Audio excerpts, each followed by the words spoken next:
কিছুদিন যাবৎ বেগুন ভাজা খেতে মন চাচ্ছে।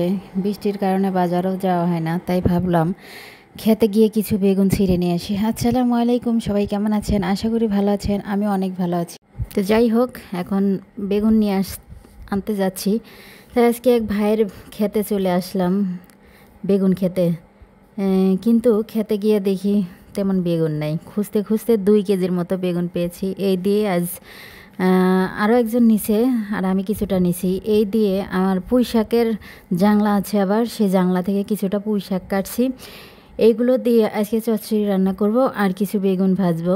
তো চচ্চড়িটা আমি রান্না করব কিন্তু হাতে মাখানো চচ্চড়ি। আপনারা কেমনে রান্না করেন জানি না, তবে এই হাতে মাখা চচ্চড়িটা কিন্তু অনেকটা স্বাদ লাগে, অনেক মজা লাগে। এমনি ময় মশলা কম দিয়ে পরে হাতে যদি মাখায় একটা চচ্চড়ি রান্না করেন অনেকটা মজা লাগে। আর গ্রামের দিকে বাড়ি থাকলে সুবিধাই যে এক সপ্তাহ যদি বাজারে নাও যায় তবুও কিন্তু চলা যায়, এক সপ্তাহ বাজারে না গেলেও চলা যায়। কিন্তু মনে করেন না যে এগুলো ফ্রিতে দিচ্ছে, এগুলো কিনে আনতে হয়েছে ভাই। মাংনা মাংনা কেউ কিছু দেয় না। কিন্তু আমি নিজে গিয়ে বললাম যে আমি নিজে ছিঁড়বো, তাই কারণ যে কোনো জিনিস, গাছের জিনিস নিজের হাতে ছিঁড়াটা, ওটা আনন্দটাই অনেক অন্যরকম। এর জন্য আমি নিজেই ছিঁড়ে আনছি। ভাইরে বলছি আপনি ধরে থাকেন, আমি যে কটা লাগে আমি বেছে বেছে নিয়ে যাই।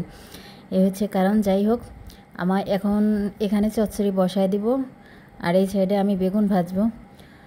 আমার চচ্চড়ি হয়ে গেছে, আমার বেগুন ভাজাও দিয়ে দিছি চুলায়। যাই হোক, আমার ভিডিও কেমন লেগেছে অবশ্যই কমেন্টে জানাবেন আর আমার ভিডিও শেয়ার দিবেন। সবাই ভালো থাকবেন, সুস্থ থাকবেন। আল্লাহ হাফেজ।